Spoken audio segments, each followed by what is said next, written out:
శ్రీ సీతారామచంద్ర స్వామి రథోత్సవం పురవీధుల గుండా సీతారామస్వామి గోవింద నామస్మరణలతో పురవీధులన్నీ మారుమోగాయి. రథోత్సవంపై స్వామివారిని దర్శించుకునేందుకు పెద్ద సంఖ్యలో భక్తులు పాల్గొని మొక్కులు చెల్లించుకున్నారు. రాజన్న సిరిసిల్ల జిల్లా గంభీరావుపేట మండల కేంద్రంలోని శ్రీ సీతారామస్వామి వార్షిక బ్రహ్మోత్సవాలు శ్రీరామనవమి నుండి మొదలుకొని 9 రోజుల పాటు నేత్ర పర్వంగా ఆలయ కమిటీ సభ్యులు నిర్వహిస్తున్నారు. శ్రీ సీతారామస్వామి బ్రహ్మోత్సవాలు శ్రీరామ నవమితో మొదలుకొని 9 రోజుల పాటు నిర్వహించబడ్ను. ఇందులో భాగంగానే స్వామివారు వివిధ వాహనాలపై పురవీధుల గుండా ఊరేగింపబడతాడు. ఇక ఆలయంలో శ్రీ సీతారామస్వామి బ్రహ్మోత్సవాలను పల్లకి సేవ, నిత్య సేవ, గరుడ సేవ, స్వామివారు అశ్వ, శేష, గజ, హనుమ, గరుడ వాహనాలపై 5 అంతస్తుల రథంతో ఊరేగింపబడతాడు.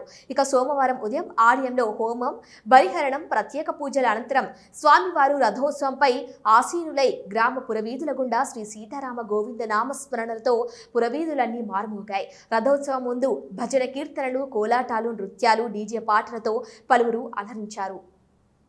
ఇక స్వామివారిని దర్శించుకునేందుకు పెద్ద సంఖ్యలో భక్తులు, మహిళలు మంగళ హారతులు తీసుకొచ్చి స్వామివారికి కట్టిన కానుకలు సమర్పించి వారి మొక్కులు చెల్లించుకున్నారు. ఆలయ కమిటీ చైర్మన్ మల్లుగారి నర్సగౌడ్ మాట్లాడుతూ 9 రోజుల పాటు బ్రహ్మోత్సవాలకు తరలివచ్చిన భక్తులకు శ్రీ సీతారామస్వామి కృపా కటాక్షాలు ఎల్లవేళలా ఉండాలని, గ్రామంలో పాడి పంటలతో అష్టైశ్వర్యాలతో సుఖశాంతులతో ఉండేలా ఆ శ్రీరామచంద్రుడు చల్లగా చూడాలని వేడుకున్నారు. ఈ కార్యక్రమంలో ఆలయ కమిటీ సభ్యులు, గ్రామస్తులు పెద్ద ఎత్తున పాల్గొన్నారు.